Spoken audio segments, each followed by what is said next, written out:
Hi, this is Anita from the Dusty Roads podcast. As part of our podcast here in the past, we've talked about remote work overseas.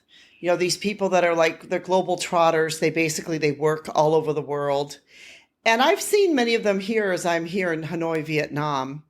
And I'm living and working here, and I'm actually working here. So that's why I'm here during this time. But I've seen many of them traveling, some with families. They're just like, oh, we're traveling the world for a year. We're going to be here for a month or here for a week, and then we're going to move on to the next place. And while I'm here, I'm working. I've heard of other people just like, oh, my nieces and nephews came to visit me, and they're, going to be here for like a week because they can work anywhere in the world. The next stop is they're going here, and then the next stop here. And then, they're basically up all night working, and then they sleep during the day, and then they go out and see a little bit during other times. Recently, it was quite interesting. I read an article and I heard about this because I have some family members that happen to work for this organization, is that Walmart basically said to all of its employees that it was cutting out remote work. Now, this is significant because Walmart is one of the United States' largest employers. And because of that, Walmart now is basically saying, we want everyone to come into, one of these few offices. And if you don't want to come, then, here's basically your choice. And basically your choice is that you can resign and get some severance pay. This is significant because of the fact that a company as large as Walmart is basically saying no to remote work. I have been saying for quite some time, and I'm sort of a bit of a believer in this, and I know it's not necessarily a popular thing to say or to state, especially for many people who might be, love remote work or want to do remote work or, believe in remote work. But I've been saying for a long time, I don't think remote work is sustainable. Now I want to go back here to after COVID-19. After COVID-19 happened, and Vietnam here was shut down for a couple months quite severely. And I actually said to my staff here, I said, would you like to do like a hybrid type of thing? Would you like to, do some remote work at home? Would you like to come back to the office, or would you like to do complete remote work? They said, oh no, we want to come back to the office. So we made a decision to come back to the office. I have to say I was glad for that decision and glad that they wanted to come back to the office because I feel like it just helps a lot of things. It helps with our being able to collaborate better. It just helps with our workload. It helps with us being able to discuss things, to, talk to each other. It helps with building relationships. There's so many things that can't happen on Zoom or can't happen online that can really only happen in person.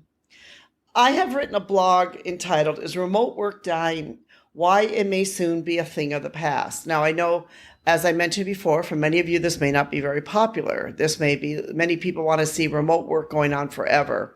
But I've listed out 14 reasons why I feel like it may eventually become a thing of the past, especially when you have companies and corporations as big as Walmart who have just recently said no more remote work.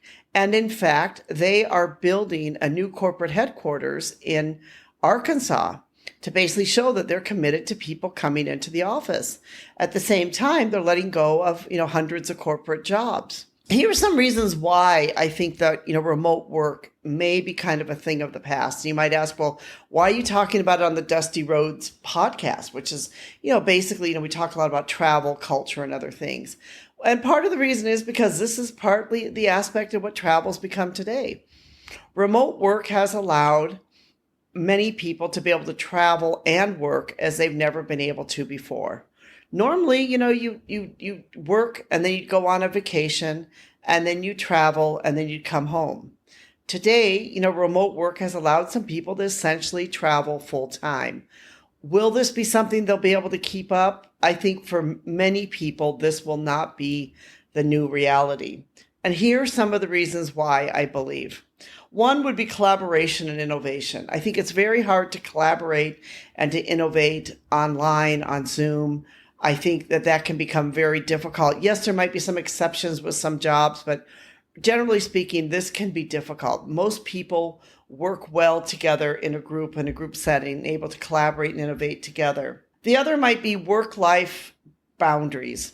Like, for example, If you are traveling to another country and you want to see that country and see that place, but you're up all night working, then maybe you're very tired at night and you're not giving your best.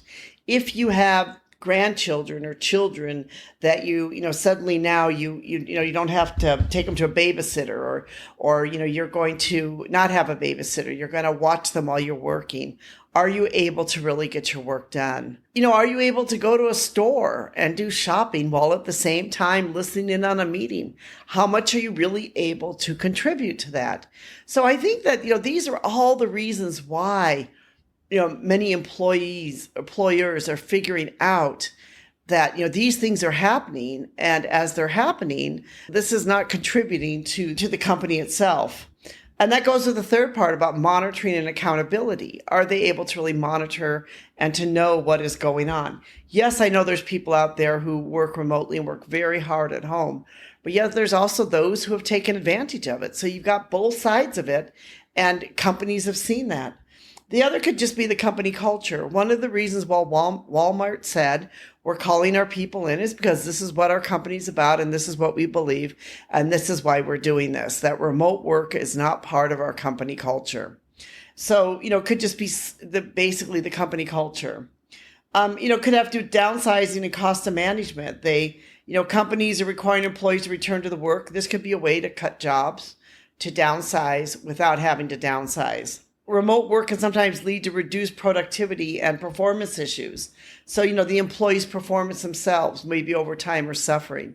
It is very hard to have the stamina or to have the ability to work every day from your home.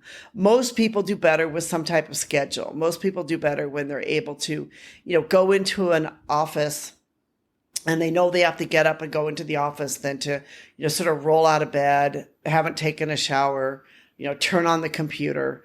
Most people do better with a type of schedule. There's very few people that are able to be self-motivated enough, to do it the other way. Many companies might be looking at hybrid models. They might be saying that, look, you need to come to the office 3 days a week, then you can be flexible some of the other times. There could be some economic pressures in the labor market and social factors where, they're shifting away from remote work, that, businesses might find that economics are getting tougher. So they need to have the focus into their own office. The people might just have Zoom exhaustion. I mean, how many Zoom meetings can you have a day? If you're spending your whole time on a Zoom meeting or your whole time on a meeting, they might be having complete Zoom exhaustion. They're just exhausted with all the dynamics of the online meetings. Remote work actually opens it up to the global talent pool. And this is something which a lot of people haven't really thought about. But if your job is 100% remote, then there is absolutely no reason why companies cannot be hiring people in other parts of the world, that they can essentially hire anywhere and, hire for much less. So it opens up to a whole other global talent pool. AI, no doubt, is impacting it. I heard the other day that when it came to some of the writers, where, before maybe they needed 15 writers for a script, maybe today they only need 3. The rest they can use some with AI. So, there's, AI, of course, has changed how many people are needed for certain types of jobs. So this whole emergence of AI, no doubt, has changed and impacted globally for the employees. Some people that are taking advantage of it and becoming, these, global trotters, and they're road warriors, and they've decided they're going to go off on the road and they're going to, work from the road. They're going to have connectivity issues, especially if you start traveling to third world countries and, the internet's going to go off, or suddenly the electricity is going to go off. There's all these things that start happening. And, there could be employers who are like, look, we don't want this anymore. Employers may feel like they need to focus in tough economic times. And they may have realized that even though they've been able to give up the office space, and even though they no longer have an office space, there can be other costs which have been hurting them, so that, it's really not beneficial for them to have this remote work hybrid. Walmart's decision to stop remote work, I think, is a significant one. And it's one which I believe is going to continue as other companies and corporations will, start to do the same. They might be saying, look, we want to pull our employees to come back into the office. So that's kind of my opinion. Write a comment if you maybe you don't think I'm right. I know this is not necessarily a popular opinion. I know a lot of people, they want remote work. They like remote work. They say I work really hard at home. And, I believe all that too. But I also think for everyone that works really hard at home or thinks they work really hard at home, there's probably 2 or 3 people who are not getting as much done if they could be focused in the office. So that's why I kind of feel like remote work may eventually become a thing of the past. And maybe it'll end up being more like a hybrid model, which would be good for work-life accountability. But remember, here's one of my main things, that if you have a job that's completely remote, your competition now is with the world. It's no longer just local or with people around you. It is now with the world. And that is something for you to remember. This is Anita from the Dusty Roads podcast. We hope you've enjoyed this podcast. We've written a blog on this, which we'll put a link in for the blog. Is remote work dying? Why it may soon be a thing of the past. And we'll put the link in there so you can be able to read the blog if you're interested in this more and interested in finding out more about remote work itself.